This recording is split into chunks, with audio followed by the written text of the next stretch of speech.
Hello, hi, how are we all? So we're here for another Q&A with an expert live. We've got Sarah Small from A Digital Me. Say hello. Hello. Hello, everybody. Nice to see You all you. right? I'm good, thank you. How are you? Very good.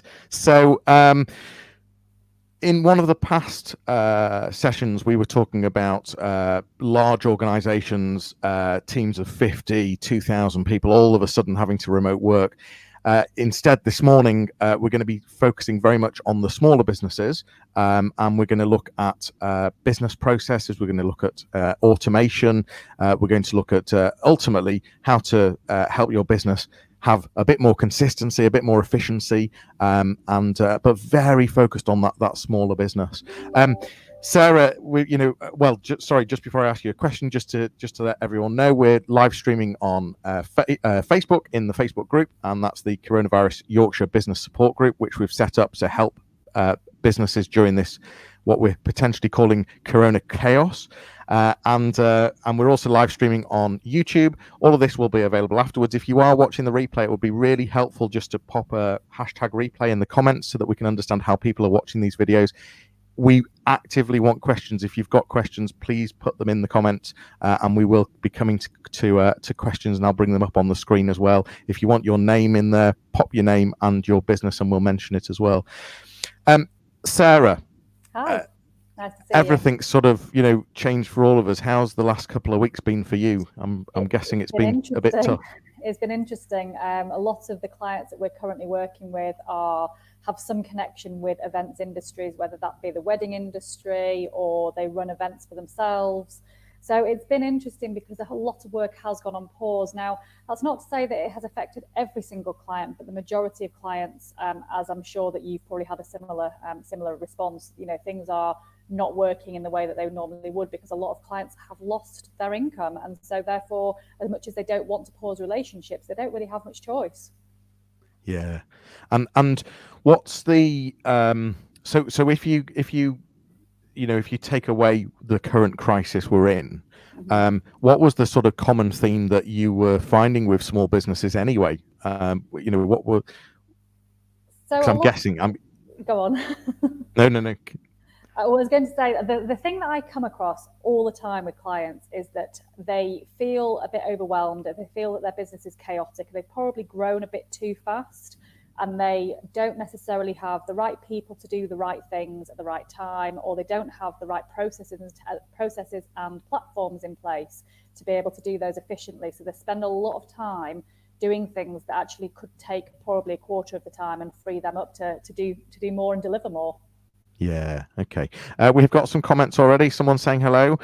Morning, Sarah. Good to see you again. If you want to put your name in there, you're very welcome. Actually, some of you have already allowed stream time to see you. So we've got Colin there. Good morning. I've got someone else saying morning, guys.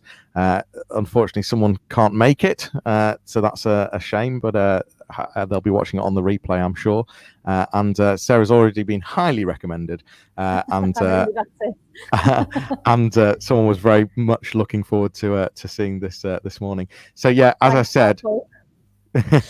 As I said, please feel free to ask questions, and we will try and answer them. So we're a small business. We've got, it's either just ourselves or maybe we've got 2, 3, 4 staff. What are the things that what's the first thing we need to be thinking about? So whenever I speak to a client who is feeling that overwhelmed, the first thing that I always say to them is just take a step back and look at what is it that's frustrating you. Because if you can create a list of the things that A, you don't want to do, B, you find it taking far too long, or C, they're just really, really irritating because you might not be doing them in the best way and you're only doing them the best way you know how. Though that's a really good starting point because I can have that rational, unemotional view of the business and start to ask the questions of, well, why do we do things like that? Because often people do things because they don't know how to do it any other way, and they may have been doing a particular task or a particular job like that because they've always done it like that because nobody's ever showed them any different and they're not aware of what's out there. So it's always that first, what is frustrating you, what's stopping you, then let's have a look at that and let's have a look at how that fits into the bigger picture. So we've got Rosita just saying hi from House of Cocoa and District Bar in Leeds. Thank you. So what you're saying, Sarah, ultimately is the first step is we write down all the stuff that we can't stand doing. Can't stand, find frustrating, takes too long. Absolutely. That's the very first step, because if you can identify what those are, that's a good starting point. It's not necessarily about immediately handing those over to somebody else. It's about looking how they fit into the business as a whole and whether they're being done in an efficient way and why they're being done like that as well, because there could be some really interesting things that come out of that as to, that we can pick up on and really deal with as part of the bigger strategy. Okay, and typically some of the things in that list, what might they include? It might include following up with clients. So you might meet lots of people at events that you then are not following up with properly because you don't have the knowledge on how to do that. So it could be email marketing. It could be that you are struggling to communicate and have an overview of your business because you've got different people in there doing what they need to do, but that you haven't got a platform that brings it all together and nobody's communicating effectively. There's lots of different aspects of business that become frustrating, but it always boils down to we just do things because with the way we've done them the way we always do them. That's often the case. There's a number of tools that you use that a lot of businesses probably aren't even familiar with or haven't seen before or wouldn't know how to use them. Let's talk about some of the tools then. So what would be the sort of first tool that every small business owner should be thinking about implementing or using? Okay, so I always talk to business owners and clients about task management systems, and there are loads out there, and I couldn't possibly start to give you an entire list, but what I am going to do is just give you an idea of a couple of free things that are out there that are very easily you can pick them up very, very easily and learn how to use them. So the reason you would want to use a task management system is so that you can get all the knowledge out of your head and out of the millions of pieces of paper that you might be scribbling on and the millions of post-it notes that you're sticking all over your wall, and have it in one central place so that you can manage that and manage it with the people that you're working with, even if they are outsourced contractors.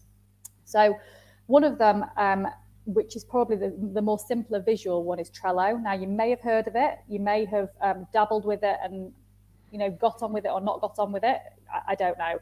But it can be used in so many different ways because, for example, right now, although Trello is an amazing business tool, I've already got it set up with my kids so that they've got a homeschool board in there, and I'm saving links into there so that they can access it. So there's so many different ways to use all these tools.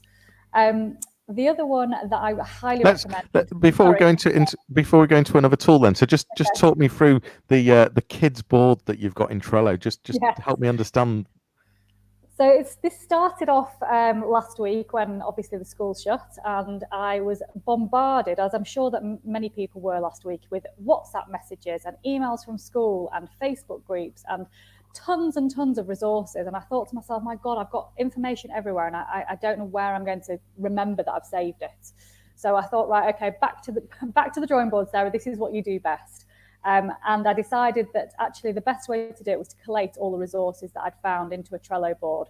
Now, my kids have both got their own iPads, which does help because obviously there is, they've got access to everything themselves, and we've got a laptop that they use for schoolwork. So I created a Trello board and spent probably about an hour and a half taking all the links that school had sent us, all the things that I'd been sent on WhatsApp groups, all the things I'd saved into my Facebook, saved items.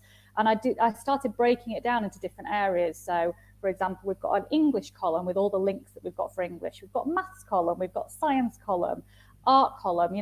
Every single card has got a different resource on it. It might be a website, it might be ideas, and I just keep adding to it. So the kids can access that on any basis, and they can never tell me they're bored because there's always going to be something in there. So just for people that aren't familiar with it, I've just put the link on the screen there. It's to Trello, Trello.com. So I think what I'm hearing from you is that this is in effect your Bible, whether it be your business Bible, or we were talking earlier, whether it be your hub, or there's lots of different words, but it's your one-stop shop that has all the information. Someone is already telling you that they love that. Love that, Sarah. Very nice. Thank you.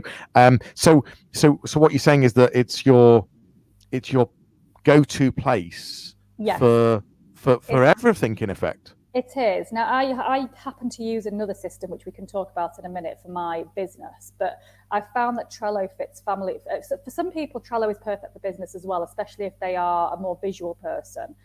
For me, Trello is perfect for our family lives, and I've got my husband on board with it. We keep everything in there.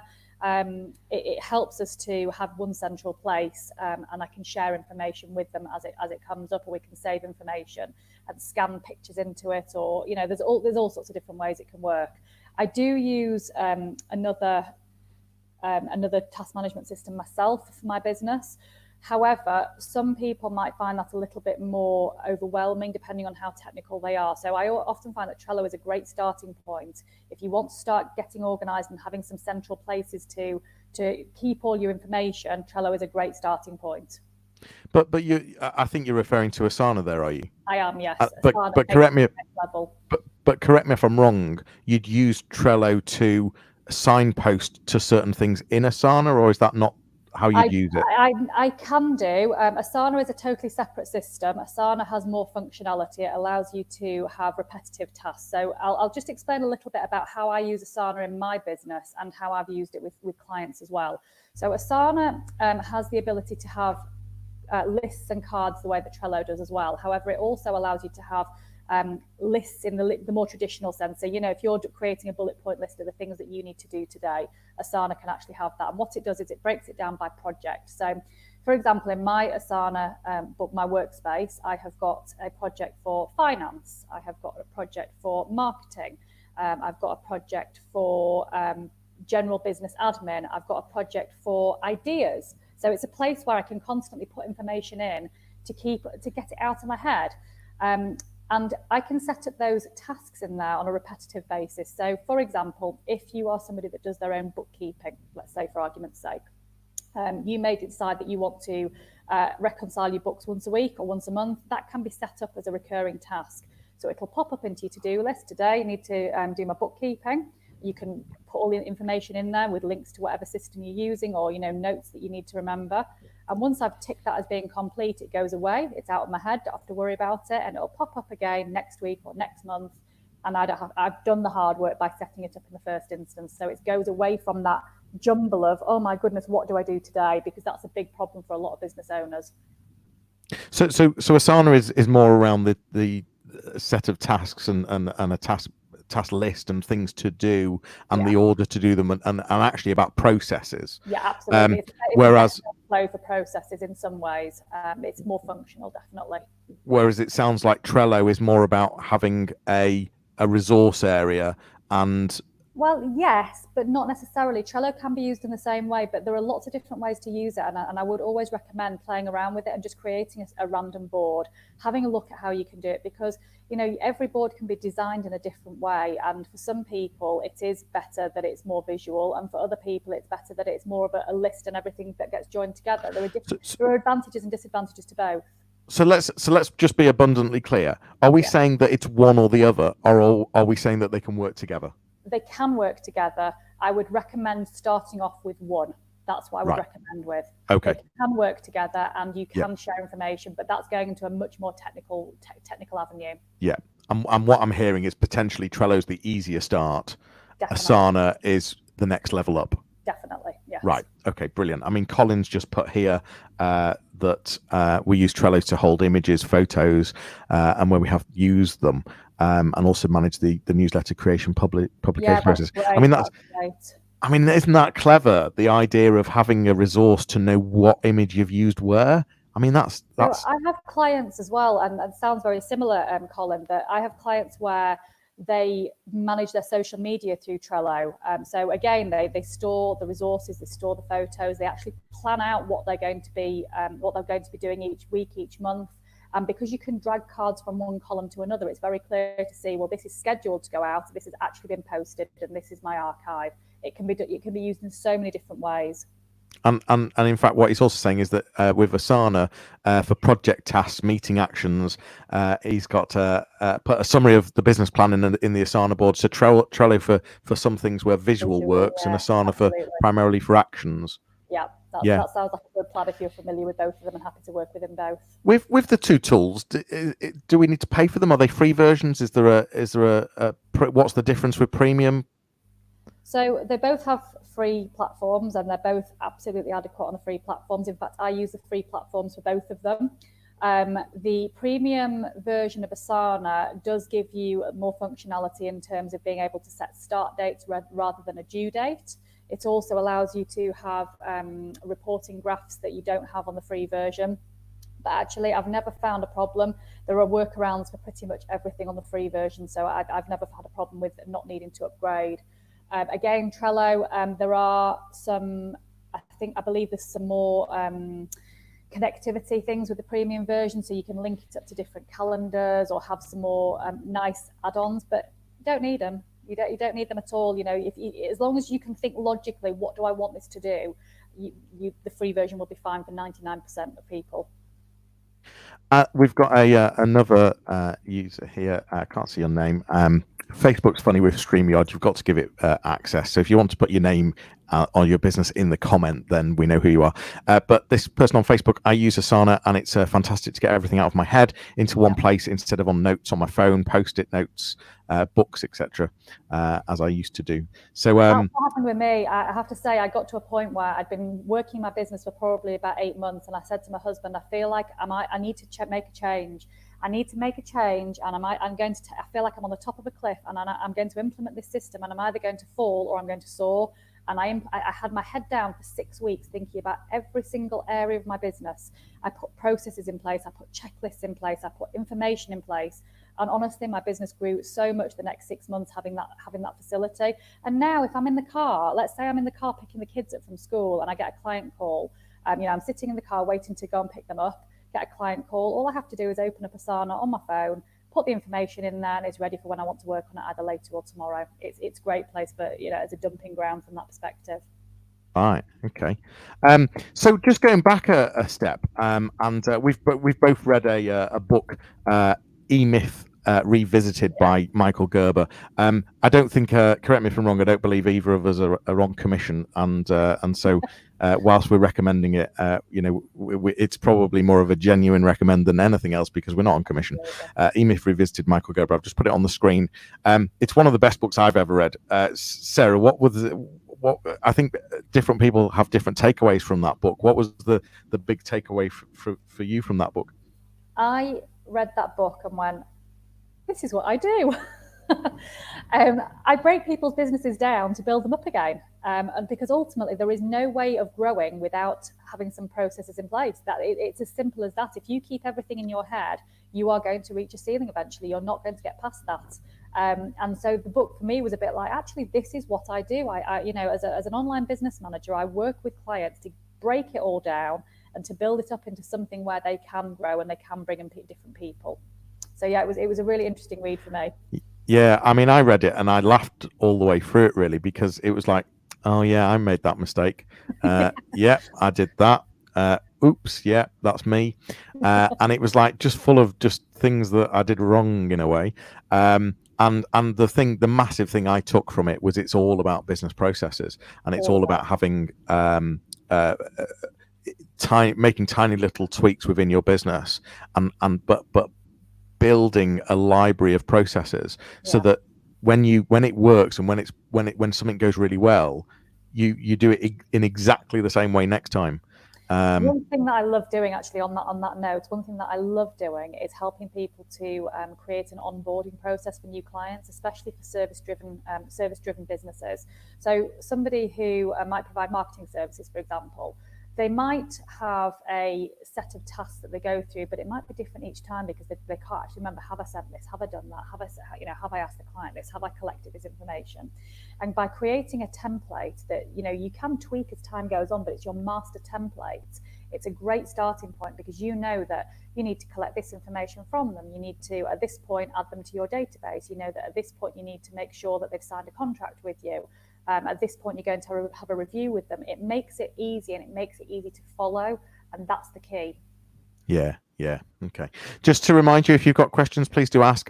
Thanks so much for joining us. We're going to be doing these quite regularly. Our expert today is Sarah Small from Digital Me, but we're going to have other experts on as well. We've got a Facebook group, the Coronavirus Yorkshire Business Support Group. It's an independent group set up by for independent advice for businesses that are currently going through the coronavirus chaos. So please feel free to come in there, network, ask advice, get help, etc. This is so we've talked about business processes. We've talked about ultimately creating efficiency and creating a bit of a machine, really. So I don't mean in a bad way though, but in a personalized machine. So part of this is that automation, and there's another tool that you quite like, which is correct me if I'm wrong, is Active Campaign. Yeah, absolutely, Active Campaign. So talk to us about how and why and what you do with this, and what small businesses are missing. So Active Campaign is an automated email tool, and it can be used in lots of different ways. But essentially, if you want to be in regular contact with people that you are meeting, or regular contact with your clients to advise them of new services that you might be providing or something that you think might be of interest, then having an automated system to do that really will make your life easier. Now, the reason it's great is because once you've set up that process flow of what journey do I want to take my clients on, that's the right link. What journey do I want to take my clients on? And you think about that in advance, then as you add people into the flow, it happens automatically. So you're not having to remind them. It's a case of, I'll give you an example. A client of mine is a bespoke jeweler who specializes in engagement and wedding rings, and previously was meeting prospective brides and grooms to be at wedding fairs and following up with them maybe once or twice and getting perhaps an 8% engagement rate in terms of getting them, not engagement as in engagement, but getting them to come into the studio and meet them. We moved over to Active Campaign. We basically spec'd out the entire process, the entire communication flow from meeting those people at a wedding fair, what we wanted to tell them, what we wanted to show them, inviting them to book an appointment in the studio. And I think the percentage difference, they're now getting about a 35% uplift in the number of things that they get into the studio, which is a massive difference. They get a series of about 12 emails over about 12 weeks, excuse me. But obviously that translates into sales. And, for a very small upfront effort, that's made a big difference to their bottom line. So this is ultimately where you've planned out a 12-week set of emails with different messages, ultimately trying to get them further, this customer client further down the funnel into buying a service or a product. And it all starts with just their email address in a way. Well, an initial conversation and an email address. It does, and obviously we have to take GDPR into account with all this. Let's not forget that. But in this particular instance, my client is at wedding fairs with an online form on an iPad that they collect information on, basically. So they get them to sign up and agree to the communications, and then at that point it starts to enter the funnel. But that initial conversation, just to help small business owners here, doesn't have to necessarily be face to face, i.e.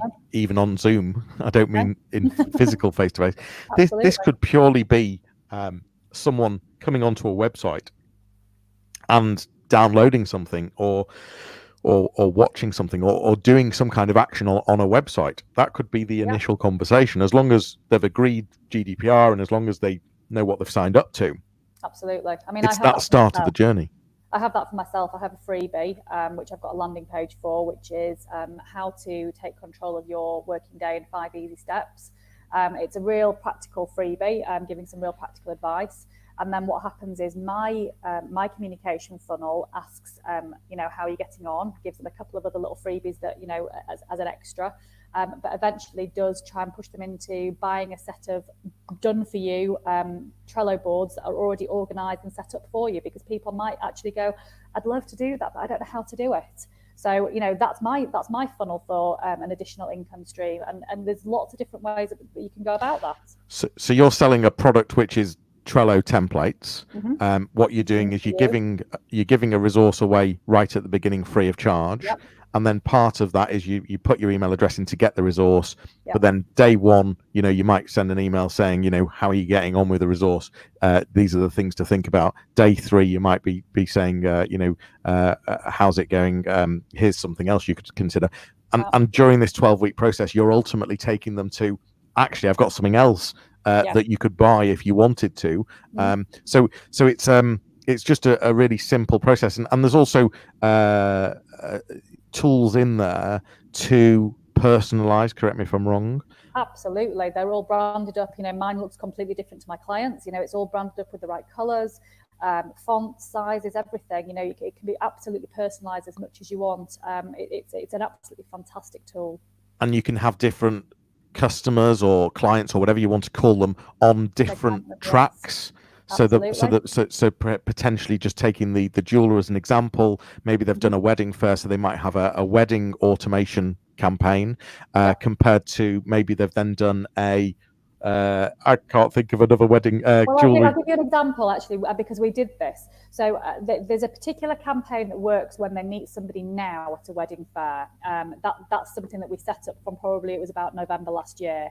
However, prior to that, there was about a year's worth of people they had met and only communicated with once, who had also given their wedding date within a certain time frame. So what we did is we went back. Those people had already approved communication from the client. We went back and we said, okay, we hope we haven't missed you. We hope we haven't let you down at the altar, type of thing. If have you got married? Do you still want to hear from us? And this particular trail with the different automated rules then takes them through a slightly different route, but then back into the come and book an appointment with us. And it takes, it bypasses slightly and then takes them back into it. So actually Brilliant. What we did was we picked up an awful lot of people that they'd had very little communication with and brought them back into the fold.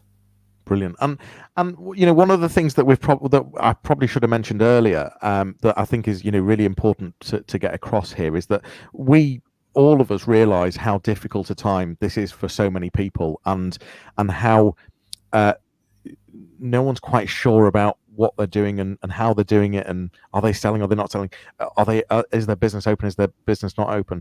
I think what we're trying to get across here is that there's always an opportunity, and whether that opportunity is to try and find a new product or service and totally adapt to sell during this time is one option, but the other option is it's an opportunity to completely reflect on your business and use the time that you may have to put some of these things into place, so that if anything, you can come out fighting and growing and really absolutely, and more efficient at the end of it. 100%. Yeah, it's just so important to take this opportunity to put these things in place, because if you're not doing it, your competitors will be, and it's about who's going to come out of this and really be the leader in some of the things that you do. So what we're trying to do is help you, give you the resources, give you the tools, give you the confidence, give you some positivity on some of the things that you could implement in your business.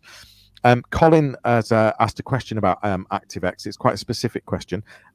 So we've got problems with getting opt-in confirmation emails out to people with BT Internet email addresses. Have you experienced this? Not specifically. However, I know with a lot of automated email campaigns and email platforms, they do sometimes they don't like certain email providers.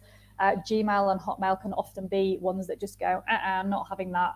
So there is a possibility that BT Internet falls into that. I haven't experienced it specifically myself, but it may well be. I would recommend you try and raise a ticket with them or ask in the help section. It may be something that they're aware of and that they can work on. Presumably you're a paid user, given that you're using ActiveCampaign. I'm assuming that you're already a paid user, so there will be some help available to you from them directly. So the only thing that I could add there is that I don't know ActiveCampaign, so I don't know if this facility is available in there. But if we just talk about generally email platforms, full stop, there's some best practices for using email platforms. So first of all, so I think what's happening in Colin's question is it's probably getting caught in a spam filter, or it's being rejected by BT Internet even prior to it getting into the filter. There's some best practices that you can use. So first of all, a best practice is to use a from email address that's not even your domain name. Using if your domain is a digitalme.com, or is it .com.co.uk? So digitalme.co.uk. So maybe your email address is info@digitalme.co.uk. Instead of using that email address, what you'd actually be far better doing is using info@a digitalme emails.co.uk, so a different domain name. And what you'll notice is a lot of the supermarkets do this. A lot of the if you start looking at some of the mails that you get, the email newsletters you get in your inbox, you'll notice this. And the reason they do it is it's to do two things. It's to protect their own domain name against being marked as spam, because Google can see what's going on, and they don't want to lose ranking in Google for their domain name. But also it's to give the email campaigns a fresh, clean address that has no bad history or anything like that at all, to ultimately get through more spam filters. And then some of the other best practices are making sure that you've got DKIM records set up, SPF records. Some of this might sound really technical, but ultimately, without setting some of these things up, unfortunately, you will get caught in spam filters. And so feel free to Google this afterwards: SPF records, DKIM records. So it's those best practices of sending emails through some of these platforms. You might not be able to do any of this in ActiveCampaign, but it's certainly something to consider. You can certainly do the from email address, that's for sure. I've got a question for you on that then, Johnny. If you put in a different email address in the sending from section, what happens do you actually have to have that email address set up, or what happens if someone hits reply to it? Yeah, so you can change the reply. So what you do is the from email address would be this, this new domain, but you can set the reply email address to your actual email address. Yeah, okay, so that solves the reply issue. And what you can do is, a best practice is also to have that domain set up so that if anyone ever visited it, it would simply say, you've reached this domain because you've received an email from us. Our website is over here. So there's some best practices that you could put in. But yeah, what you're ultimately saying is there's a huge opportunity to put some kind of funnel marketing automation. Those words scare people, I think, in small businesses, the word funnel automation and campaign. But this is really simplistic stuff. You're saying you meet someone, you talk about your product, you find a way of them agreeing to receiving emails from you, and you very nicely over a period of time. Yes, absolutely, and you just softly encourage, and you might only have a small take up, but ultimately it's better than nothing. Yeah, okay. We've talked about Asana, we've talked about Trello, Active Campaigns.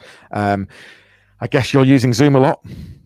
Zoom an awful lot, yes. I'm not going to profess to be the world's expert on Zoom, but I have been using it for the past 4 years for certainly one-to-one meetings and small team meetings, yes. So I'm relatively familiar with it. You're a big advocate of that, aren't you? Yeah, I am. That's one thing that I would say, actually. I know I've talked about it before in some of the different groups, including this group. But if you are relatively new to using Zoom, or even if you're not and you're not aware of some of the settings, just go and have a look on the website. I think the biggest thing that I can say to you is put your waiting room on, because with your waiting room, it just gives you that bit more control of who's trying to get in, and it means that you can actually say yes or no to them if it is somebody trying to Zoom bomb you, as that seems to be a new phrase, but stick your waiting room on. It just gives you a bit more control. Yeah, and also there's something going around this morning about, whilst we're going through a crisis, unfortunately we all become vulnerable, and fraudsters are just going crazy and enjoying this. And what you also now need to start looking out for is making sure that when you get a Zoom invitation, that it's actually a Zoom link and it's not something else. I was gobsmacked yesterday when Boris put out a tweet with the picture of the Zoom meeting, but at the top of it had the meeting ID, and all you then need is the password. And there'll be programs out there that can soon work out passwords.